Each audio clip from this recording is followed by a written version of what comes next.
Chris গেইলের record ভাঙলেন বৈভব সূর্যবংশী। বন্ধুরা, আপনারা যদি দেখতে চান কি রেকর্ড ভাঙলো বৈভব সূর্যবংশী, তাহলে ভিডিওটি শেষ অবধি দেখতে হবে। চ্যানেলটিকে সাবস্ক্রাইব করে একটা লাইক দিতে হবে এবং নোটিফিকেশন বেল আইকন দাবাতে হবে। ইন্ডিয়ান প্রিমিয়ার লিগের ইতিহাসে নতুন করে নিজের নাম লিখলেন বৈভব সূর্যবংশী। শনিবার হায়দ্রাবাদের বিপক্ষে দুর্দান্ত 100 রান করে তিনি বুঝিয়ে দিলেন বয়স ছোট হলেও ব্যাট হাতে তিনি ভয়ঙ্কর। এই ম্যাচেই তিনি ভেঙে দিলেন ক্যারিবিয়ান তারকা ক্রিস গেইলের এক বড় রেকর্ড। আইপিএল শুরুর আগে এক অনুষ্ঠানে বৈভব জানিয়েছিলেন তিনি গেইলের 175 রানের ঐতিহাসিক ইনিংস ভাঙতে চান। যদিও সেই রেকর্ড এখন অক্ষত, কিন্তু অন্য এক গুরুত্বপূর্ণ রেকর্ড ভেঙে দিলেন তিনি। এতদিন আইপিএলে দ্রুততম 50টি ছক্কা মারার রেকর্ড ছিল গেইলের দখলে।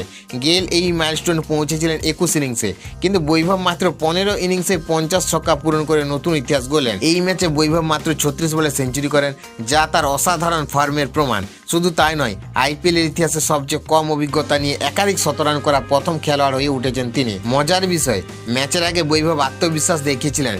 টিম বাসের উইডো শিল্ডে তিনি 100 লিখে দেন। মাঠে নেমে সেই কথাই বাস্তব প্রমাণ করেন তিনি। এই পারফরমেন্সের মাধ্যমে বৈভব স্পষ্ট করে দিলেন তিনি ভবিষ্যতে নয়, বর্তমানে সুপারস্টার।